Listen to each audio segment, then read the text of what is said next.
నమస్తే welcome to MLA graph TRS BJP రాజకీయాల మధ్య ముషీరాబాద్ నియోజకవర్గ ప్రజలు నలిగిపోతున్నారా కార్పొరేటర్ల మీద ఎమ్మెల్యే మీద కార్పొరేటర్లు నెపం వేసుకుంటూ సమస్యల గురించి పట్టించుకోవటం మానేశారా 2014 ఎన్నికలకు ముందు పర్చూరులో హీరోయిక్ ఇమేజ్ ఉన్న ఏలూరి సాంబశివరావు ప్రతిష్ట 3 ఏళ్లలోనే మసకబారిందా ఇప్పుడు ఆయన గురించి జనం ఏమంటున్నారు చీపురుపల్లి రాజకీయం ఎలా ఉంది కిమిడి మృణాలిని అభివృద్ధి మంత్రం ఎలా పనిచేస్తోంది ఈ 3 నియోజకవర్గాల అభివృద్ధి గ్రాఫ్ ని ఇప్పుడు చూద్దాం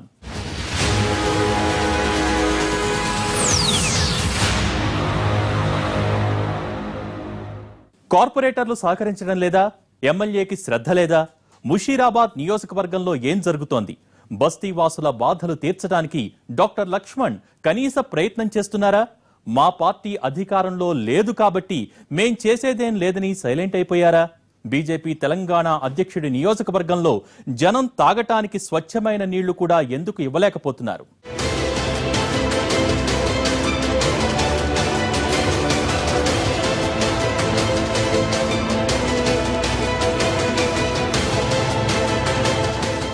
గ్రేటర్ హైదరాబాద్ పరిధిలోని ముషీరాబాద్ అసెంబ్లీ సెగ్మెంట్లో 6 డివిజన్లు ఉన్నాయి రామ్నగర్ అడిక్మెట్ ముషీరాబాద్ భోలక్పూర్ కవాడిగూడ గాంధీనగర్ పరిధిలో 18 బస్తీలున్నాయి భోలక్పూర్ లాంటి అత్యంత వెనుకబడ్డ రామ్నగర్ లాంటి మధ్యతరగతి ఏరియాలు ఈ సెగ్మెంట్లో ఉన్నాయి బీజేపీ తెలంగాణ అధ్యక్షుడు డాక్టర్ లక్ష్మణ్ ఇక్కడి నుంచి ప్రాతినిధ్యం వహిస్తున్నారు 1999లో మొదటిసారి ఎమ్మెల్యేగా గెలిచాక 2 సార్లు ఓడిపోయారాయన తిరిగి 2014లో టీఆర్ఎస్ అభ్యర్థి ముఠా గోపాల్ మీద విజయం సాధించారు పేరుకు సిటీలోని నియోజకవర్గమైనా ఇక్కడి బస్తీల్లో తాగునీరు రోడ్లు డ్రైనేజ్ లాంటి పదాలకు అర్థమే తెలీదు ఇది బాపూజీనగర్లోని బస్తీ వీళ్లకు ఎన్టీఆర్ హయాంలో పట్టాలొచ్చాయి కానీ భూమి మాదంటూ ప్రైవేటు వ్యక్తులు కోర్టుకు వెళ్లడంతో ఇప్పటికీ మ్యాటర్ తేలలేదు సౌకర్యాలు సమకూరలేదు కట్టిస్తామని మమ్మల్ని ఓట్లు వేయించుకుంటారు ఏది కట్టించలేరు మాకు ఎవ్వరు సాయం చేస్తలేరు బాత్రాలు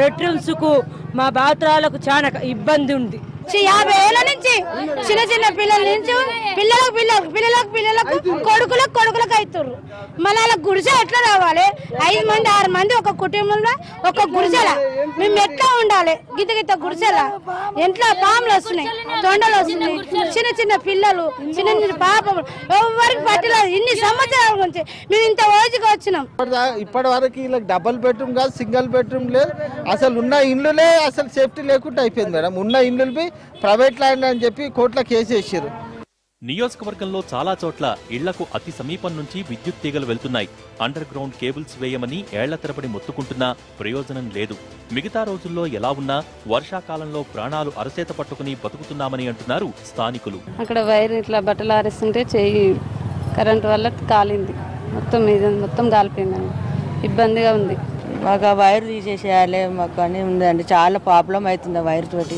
ఎక్కాలన్నా చేయాలి ఎక్కడ పోయినా పిల్లలు ఏమవుతారో మా బైక్ ఎక్కాను అదొక టెన్షన్ ఉంది మాకు అండర్ గ్రౌండ్ నుండి మేము బడ్జెట్ శాంక్షన్ చేస్తామని చెప్పారు ఇది ఆల్రెడీ హామీలలో కూడా పెట్టారు హామీలలో పెట్టి కూడా దీని గురించి ఇంత నిర్లక్ష్యం ప్రజల జీవితాలతో చెలగాడమాడడం ఎందుకంటే ఫేజ్ 2ది మనకి ఇక్కడ జిఎన్ గార్డెన్ నుండి మనకు ఫర్గ్యూషన్ కాలేజ్ నుండి ముషీరాబాద్ ఫేజ్ 3 వరకు పెడతా అన్నారు అండర్ గ్రౌండ్ వేయడం వల్ల ప్రజల జీవితాలు నిలుస్తాయి ముషీరాబాద్ నియోజకవర్గం అనగానే ఠక్కున గుర్తుకు వచ్చే మరో బస్తీ భోలక్పూర్ 8 ఏళ్ల క్రితం ఇక్కడ కలుషిత నీళ్లు తాగి 14 మంది చనిపోయారు అందుకు కారణం స్థానికంగా ఉన్న తోళ్ల పరిశ్రమే అన్నది అందరికీ తెలుసు ఇక్కడ ఇది కుటీర పరిశ్రమగా ఉంది తోళ్లను శుభ్రం చేయడానికి ఉపయోగించే కెమికల్స్ జంతువుల రక్తం మురికి అంతా భూమిలోకింకి గ్రౌండ్ వాటర్ కలుషితమైంది మున్సిపల్ వాటర్లో కూడా అప్పుడప్పుడు ఈ వ్యర్థాలు కలుస్తుంటాయి తోళ్ల పరిశ్రమల్ని శివారులోని చెంగిచెర్లకు తరలించాలన్న ప్రతిపాదన ఉన్నా అడుగు ముందుకు పడలేదు 14 మంది చనిపోయాక కూడా ఓటు బ్యాంకు రాజకీయాలతో వీటిని తరలించేందుకు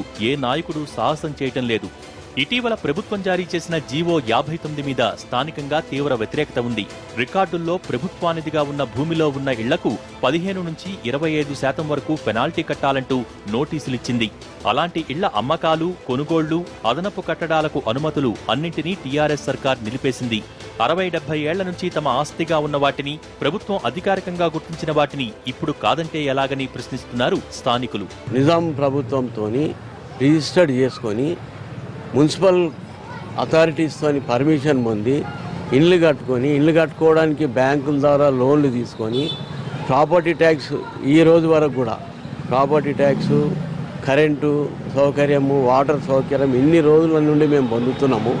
మీ రెవెన్యూ రికార్డ్స్ ఏదైతే తప్పుగా మా 180 సర్వే నెంబర్ను మీరు ప్రభుత్వం రికార్డు చేసుకుని దాన్ని సవరించాలని మా యొక్క అప్పీల్ మాది. ఈ నియోజకవర్గంలో కార్పొరేటర్స్ అంతా టీఆర్ఎస్ కు చెందినవారు, ఎమ్మెల్యే బీజేపీ నేత. దీంతో అభివృద్ధి విషయంలో సమన్వయం లేదు. ప్రతిపక్ష శాసనసభ్యుణ్ణి కావటం వల్లే తనకు పనులు జరగటం లేదని, విధాన నిర్ణయాలు తీసుకోవడంలో ప్రభుత్వ యంత్రాంగం విఫలమవుతోందంటూ బంతిని ఆ కోర్టులోకి నెట్టేస్తున్నారు లక్ష్మణ్. ప్రభుత్వం నుంచి చాలా జాప్యం జరుగుతుంది. ఈ 2 పడకల గదుల ఏదైతే 2,60,000 ఇల్లు కట్టిస్తామన్నారో, హైదరాబాద్ని 1 లక్ష కట్టిస్తామని చెప్పినట్టు ప్రభుత్వం 1400కి మించి ఇప్పుడు ఇక్కడ ఇల్లు కట్టించలేదు. 18 బస్తీలు ఇవాళ 2 బస్తీలకు మంజూరు చేశారు. ఇంకా 16 బస్తీలు ఉన్నాయి. ఆ 16 బస్తీలు వెంటనే చేపట్టాలని కూడా ప్రభుత్వం మీద ఒత్తిడి చేస్తున్నారు. విధానపరమైన నిర్ణయాలు.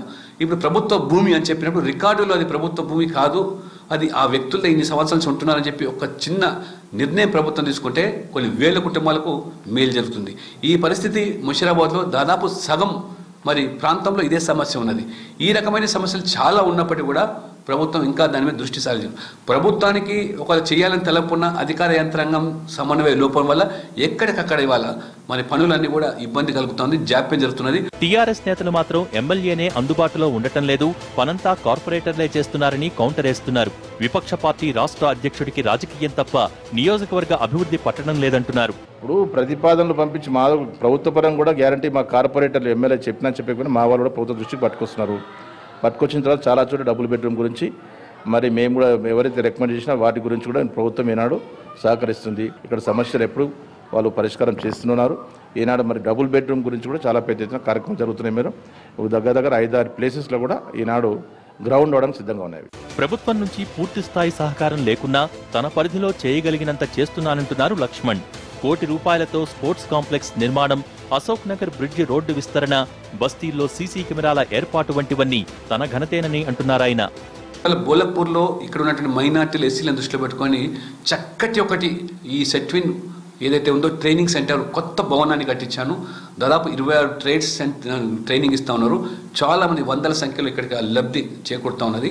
ఇది మొన్ననే ఒక 6 మాసాల కింద ఆ బిల్డింగ్ ప్రారంభం చేసి వాళ్లకు అందుబాటులో తీసుకొచ్చాను. ఈ రకంగా స్పోర్ట్స్ కాంప్లెక్స్ కానివ్వండి, కమ్యూనిటీ హాల్స్ కానివ్వండి, లేదా RO ప్లాంట్స్ కానివ్వండి, ప్రభుత్వ పాఠశాల పటిష్టత కానివ్వండి, ఈ 58 జీవో కింద కొన్ని వందల మందికి సొంతంగా వాళ్ళకు పట్టాలిప్పించారు. నియోజకవర్గ ప్రజలు అనేక సమస్యలతో సతమతం అవుతుంటే పోరాడాల్సిన ప్రతిపక్ష నాయకులు పట్టించుకోవటం లేదు. టీడీపీ ఇప్పటికే చేతులెత్తేగా కాంగ్రెస్ నాయకులు కుమ్ములాటలతో కాలక్షేపం చేస్తున్నారు. ప్రజల మనోభావాలకు తగ్గట్టు పార్టీలోనే మార్పు రాలేదని, నమ్మకం సంపాదించలేకపోతున్నామని ముందే తెల్ల జెండా ఊపేస్తున్నారు హస్తం నేతలు. మనం పాజిటివిటీ ప్రజల్లోకి చూపించాల్సి వస్తుంది. సో ఆ సహకారం అన్నది పూర్తిగా ఇంకా రావట్లేదు. ఆ మార్పు కింద లెవెల్లో విదిన్ ద పార్టీ రాలేదు కాబట్టి ఆ సహకారం రావట్లేదు. ఆ సహకారం రావట్లేదు కాబట్టి ప్రజలకి ఆ నమ్మకం ఇవ్వడం చాలా కష్టం అవుతుంది. ప్రజల దగ్గరికి వెళ్ళి మేము ముందులా కాదు అంటే కింద లెవెల్ కార్డర్ నుంచి మార్పు వస్తేనే అప్పుడు అది మారగలుగుతాం. కాదు పాత విధానమే మేము ఆలోచిస్తూ ఉంటాము అంటే ఒకళ్ళిద్దరు వచ్చి మార్పు తీసుకురాలేరు కదా.